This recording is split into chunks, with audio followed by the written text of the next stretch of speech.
ఇస్కారియోతు యూదా హృదయములో అపవాది ఇంతకు ముందు ఆలోచన పుట్టించి ఉండెను. ఏం పుట్టించాడు?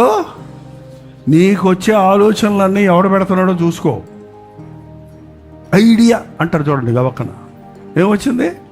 ఐడియారా. ఏంటండి? యెజబెలుకి ఐడియా వచ్చింది. ఊరుకో అన్నదేనా, నేను చూసుకుంటా. నాబోతుని ఏ కారణం లేదు, ఏం చేద్దాం, నేను చూసుకుంటా. I have a plan.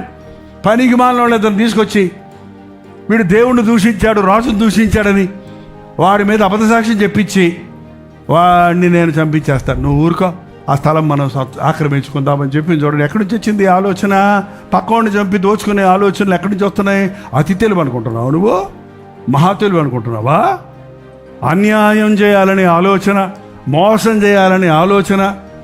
అబద్ధాలు కూడా కొంతమంది ప్రిపేర్ అవుతారంట అబద్ధం ఆడటానికి. ముఖ కవళికలు అన్నీ రియల్ యాక్షన్ పెట్టొచ్చాయి. అబద్ధం, నిజంగా అబద్ధం ఆడేవాడు మామూలుగా ఆడేస్తాడు కంగారులో.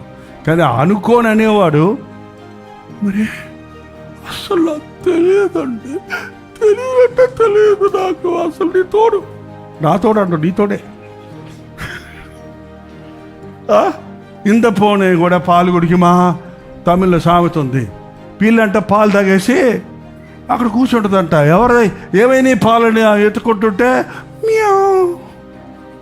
నాకేం తెలుసు, ఆ మూతి పాతి మూతి చూసి అయ్యయ్యో ఇది చాలా మంచిది, ఇది తాగుంటుందేంటి, ఏ కుక్క వచ్చింది తాగిందో చెప్పి ఇంకేమైందో అనుకుంటుంది. అట్లా అబద్ధికులుగా ఉండకండి. అబద్ధాన్ని మనసులో పెట్టుకొని వేసే పక్కనట్టు కూర్చుంటారు మీరు, నాకు అర్థం కాదు. అబద్ధాలు లేవా నీలో?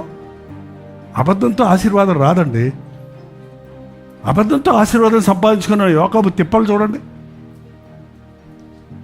మనసులో ఆలోచన ఉంటే ఒప్పుకో, చెప్పుకో.